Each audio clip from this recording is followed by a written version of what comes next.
नमस्कार, आप देख रहे हैं मनी गुरु। मैं हूं स्वाति रायना। फाइनेंशियल प्लानिंग बेहद ही जरूरी है सभी के लिए। खुद की रिटायरमेंट प्लानिंग, बच्चों की पढ़ाई, शादी और भी कई तमाम तरह के जीवन के लक्ष्यों को पूरा करने के लिए फाइनेंशियल प्लानिंग बहुत जरूरी होती है। वैसे तो फाइनेंशियल प्लानिंग के लिए तमाम तरह के टूल्स हैं, लेकिन आज के शो में हम बात करें 3 ऐसे फाइनेंशियल टूल्स के बारे में जिससे आपकी जिंदगी बहुत ही आसान हो सकती है, यानी SIP, STP और SWP।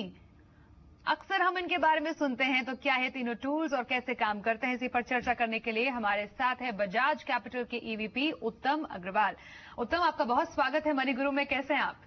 Thank you so much for inviting me here. मैं बहुत अच्छा हूं, थैंक यू। ऑलराइट, मनी गुरु में इनफैक्ट फाइनेंशियल प्लानिंग के तरीके, म्यूचुअल फंड में कैसे आप इन्वेस्ट कर सकते हैं, इसके बारे में तो तमाम बातें होती हैं। SIP सबसे पॉपुलर टूल माना जाता है उत्तम, लेकिन क्या सिर्फ SIP ही है जिनके बारे में लोगों को जानने की जरूरत है क्या? नहीं, SIP एक बहुत ही उम्दा तरीका है निवेश करने का म्यूचुअल फंड्स में।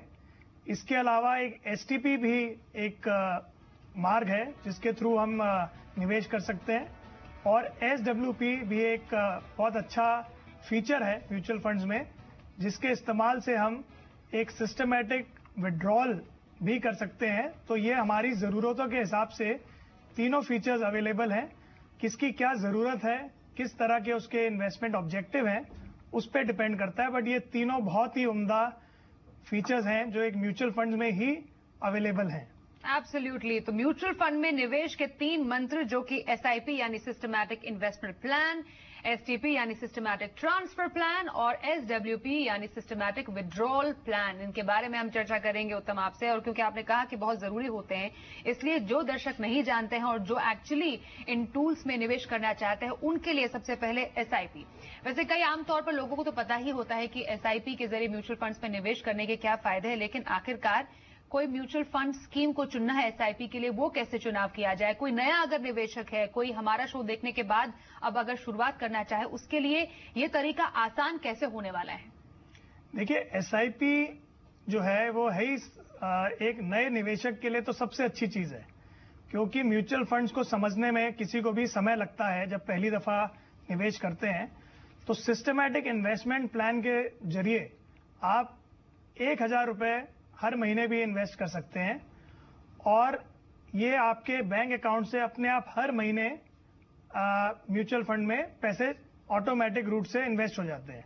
सो एक बार आपने से फॉर्म भरना है, डिसाइड करना है कि कौन सी स्कीम में लगाना है। ये आप ऑब्वियसली आपको आपके एडवाइजर ही सजेस्ट कर सकते हैं, और एक बार आप इसको शुरू करें और ये हर महीने पैसा अपने आप आपके अकाउंट से म्यूचुअल फंड अकाउंट में जाता रहेगा।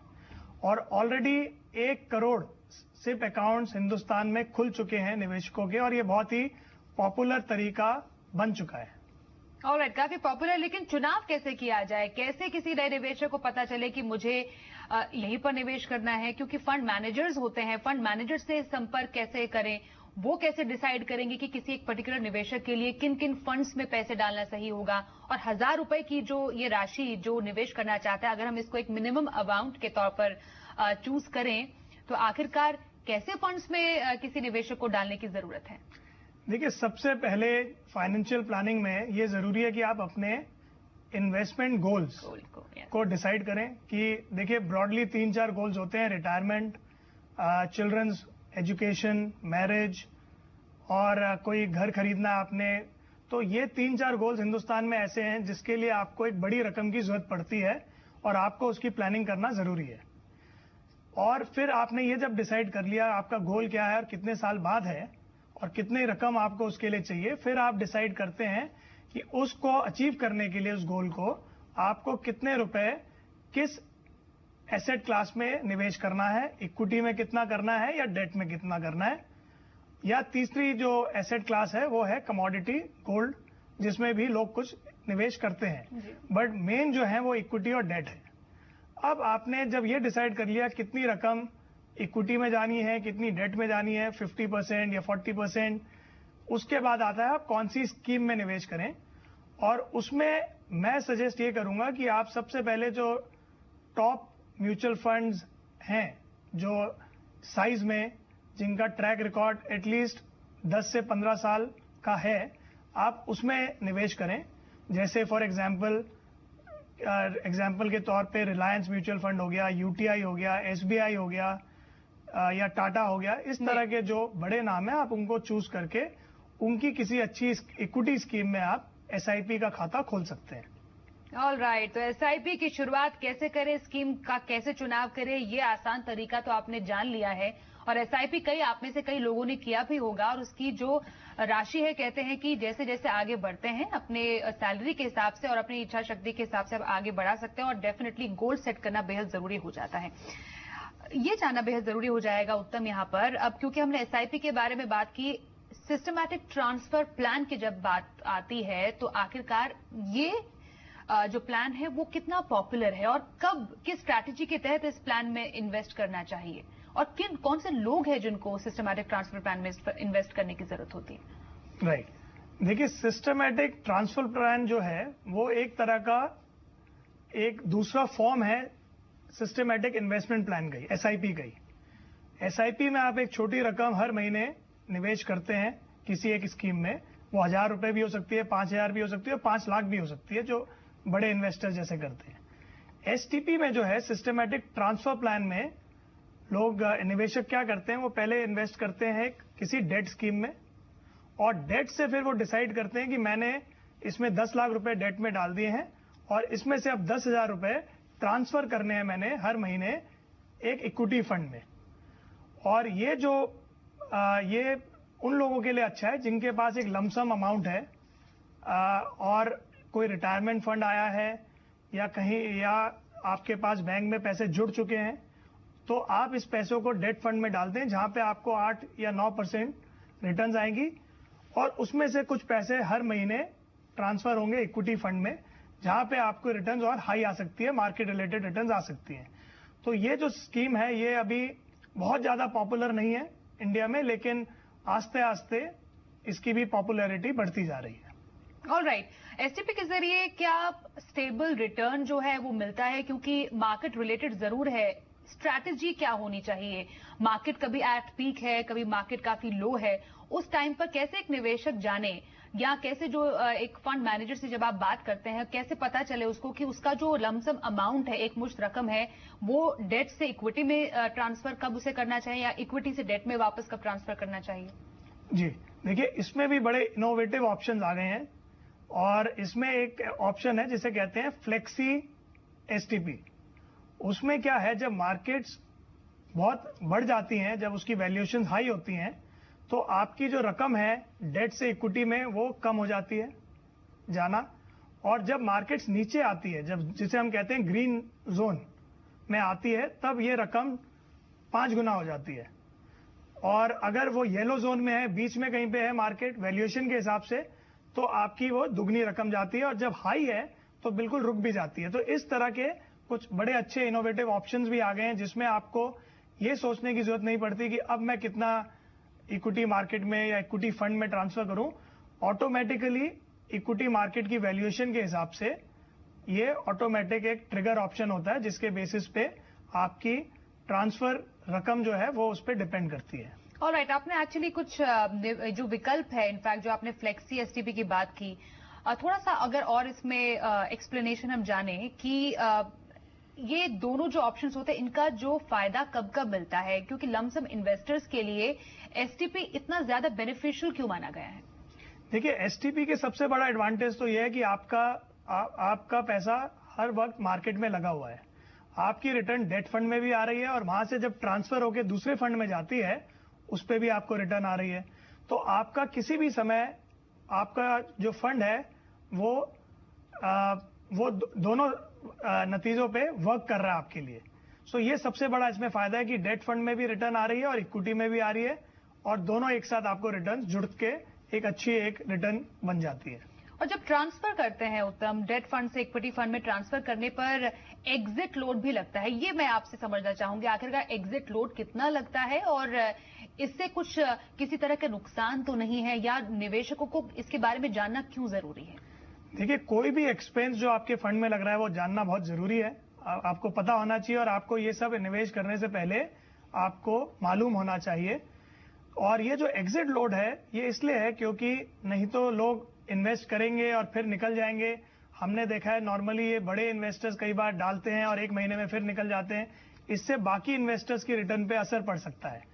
उसको डिस्करेज करने के लिए म्यूचुअल फंड हाउसेज ने 1 साल का एग्जिट लोड नॉर्मली रखते हैं कि आप अगर 1 साल से पहले अगर निकले तो आपको नॉर्मली 1% का लोड लगता है, जो इस स्कीम में वापस लग जाता है दूसरों को जिसको एडवांटेज मिलता है।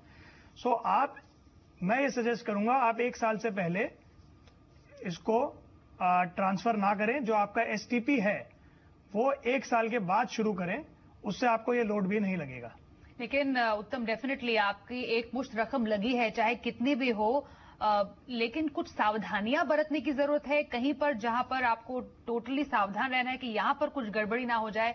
ऐसी कौन सी गलतियों से बचना है यहां पर?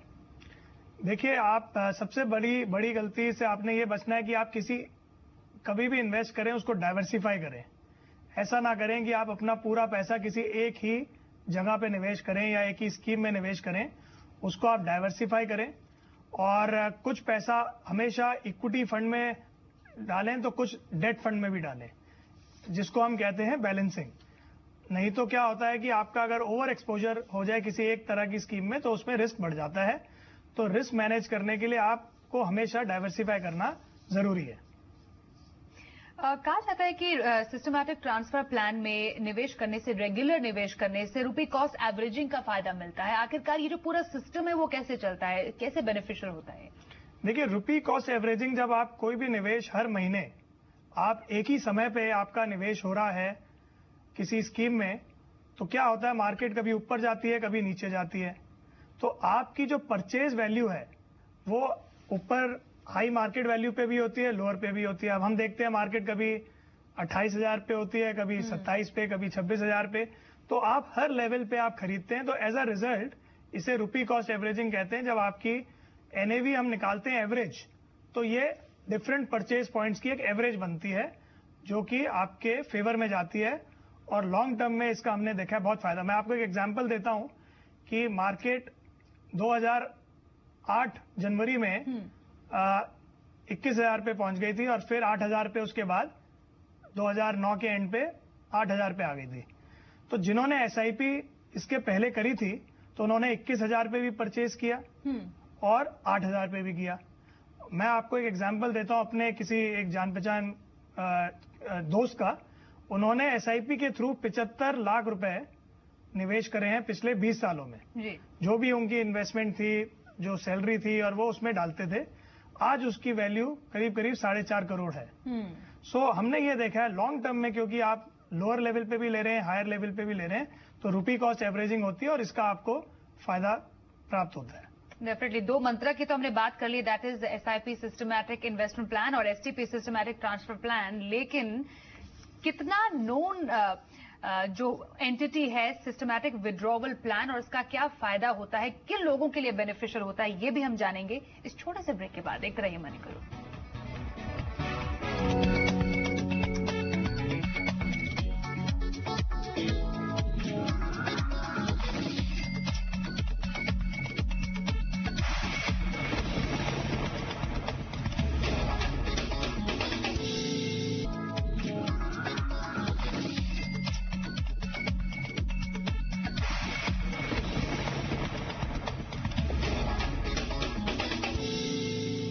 आज हम आपको बता रहे हैं म्यूचुअल फंड में निवेश के आसान तरीके, जिसमें एसआईपी, एसटीपी और एसडब्ल्यूपी। एसआईपी और एसटीपी में कैसे निवेश कर सकते हैं, ये इनफैक्ट उत्तम अग्रवाल हमें बता रहे हैं। उत्तम, एसआईपी कहते हैं कि हर किसी को निवेश की शुरुआत एसआईपी के जरिए करनी चाहिए। ये रूट अपनाए तो अच्छा है। मिनिमम अमाउंट से इसकी शुरुआत की जा सकती है, ये हर किसी के लिए। लेकिन क्या सिस्टमैटिक ट्रांसफर प्लान भी हर किसी के लिए है? जी देखिए, सिस्टमैटिक ट्रांसफर प्लान एक स्कीम से दूसरी स्कीम पे जाता है, तो उस पर आपको थोड़ा लमसम निवेश करना पड़ता है। तो ये उनके लिए ठीक है जिनके पास पैसे इकट्ठे हो गए हैं, कम से कम मैं कहूँगा 1 लाख रुपए इकट्ठे हो गए हैं और वो आप एक साथ उसको निवेश करना चाहते हैं। आप ये जैसे गिफ्टिंग के लिए भी बहुत अच्छा, आप अपने पेरेंट्स, बच्चों के नाम पे या ग्रैंड पेरेंट्स, ग्रैंड चिल्ड्रन के नाम पे कर सकते हैं कि वो 1 लाख रुपए लमसम पहले किसी डेट फंड में डाल दें और वहां से उसको ट्रांसफर करें किसी इक्विटी फंड में। और ये इन्वेस्टमेंट बच्चों के लिए बहुत अच्छी रहेगी लॉन्ग टर्म के लिए। और ये उनके लिए भी अच्छी है जिनके पास एक लमसम अमाउंट है और उनको ये पता नहीं कि अभी मार्केट में डालें या ना डालें, तो अगेन वो भी इन्वेस्टमेंट एक डेट फंड में करके वहां से ट्रांसफर कर सकते हैं इक्विटी में। ऑल राइट, अब बात करते हैं सिस्टमैटिक विड्रॉल प्लान की। क्या एसआईपी और एसटीपी की तरह ही सिस्टमैटिक विड्रॉल प्लान भी उतनी ही नोन एंटिटी है? क्या लोग एक्चुअली इसके बारे में जानते हैं और फायदा उठाते हैं इसका? देखिए, एसआईपी जितनी नोन तो नहीं है, लेकिन एसडब्ल्यूपी के भी फायदे बहुत हैं। और एसडब्ल्यूपी जैसे नाम सजेस्ट करता है कि आप एक फिक्स रकम हर महीने विड्रॉ करें अपने घर के खर्चे चलाने के लिए। तो ये उनके लिए बहुत अच्छा है जिनको रेगुलर इनकम की जरूरत है, जैसे हाउसवाइफ्स हों या रिटायर्ड लोग हों।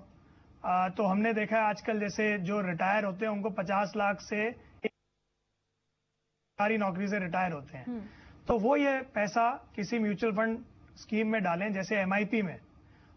और एमआईपी से वो हर महीने जो उनकी मंथली जरूरत है, मान लीजिए उन्होंने 50 लाख रुपए डाले और वो 40,000 रुपए हर महीना अपने घर के खर्चों के लिए इसमें से विड्रॉ कर सकते हैं। और मैंने एक एग्जांपल मैं आपको देना चाहूंगा इसमें। जैसे एक मैं व्यक्ति को जानता हूं जिन्होंने 50 लाख रुपए आज से 6-7 साल पहले निवेश करे थे म्यूचुअल फंड की एक एमआईपी स्कीम में, मंथली इनकम प्लान स्कीम में। और उस स्कीम में उन्होंने हर महीने करीब करीब 40,000 रुपए हर महीने निकाले हैं 6 साल में, पिछले 6 सालों में। और आज उनकी जो इन्वेस्टमेंट 50 लाख उन्होंने की थी, उसकी जो आज वैल्यू है वो 50 लाख से बढ़ के 75 लाख हो चुकी है। और जबकि वो 40,000 रुपए महीना पिछले 6 साल से निकाल भी रहे हैं उसमें से, क्योंकि एमआईपीज में रिटर्न आई है करीब करीब 13%। और उन्होंने जो विड्रॉल करी थी वो करीब करीब 9% के आसपास हर महीने की थी। सो ये एक बहुत ही उनके लिए अच्छा रहा, उनकी रेगुलर इनकम भी बनी रही और 50 लाख रुपए जो उनके थे उस पर ग्रोथ भी उन्हें मिली। ओके, क्या इसमें भी एग्जिट लोड पता करना जरूरी होता है? और जो आपने कहा कि कुछ जो अमाउंट होता है जो कंपनीज होती है वो अपने पास रखती है, क्या ये रूल यहाँ पर भी फॉलो होता है एसडब्ल्यूपी में? जी देखिए, इसमें भी एग्जिट लोड नॉर्मली 1 साल का होता है। तो जो विड्रॉल है, मैं सजेस्ट करूंगा कि आप 1 साल के बाद करना शुरू करें। सो आज अगर आपने डाला है तो आज से ठीक 1 साल के बाद आप उस पर लिख के दे सकते हैं कि मेरी जो विड्रॉल्स हैं 1 साल के बाद शुरू हो। उससे आपको एग्जिट लोड होता है। ये रीजन क्या है इसका? इसका रीजन सिर्फ ये है कि आपका जो वो 1% का जो एग्जिट लोड है वो आपको नहीं लगेगा, इसलिए है। अदरवाइज तो आप इमीडिएट भी कर सकते हैं withdrawal. All right, thank you so much उत्तम अग्रवाल, हमसे म्यूचुअल फंड में निवेश के 3 मंत्र बताने के लिए और दर्शकों को समझाने के लिए कि आखिरकार systematic investment plan, systematic transfer plan और सिस्टमैटिक विड्रॉल प्लान क्यों आपके लिए बेहद जरूरी है। तो मनी गुरु में आज के इस एपिसोड में बस इतना ही। रुकेंगे यहाँ पर एक ब्रेक के लिए, बने रहिए हमारे साथ, देखते रहिए जी बिजनेस।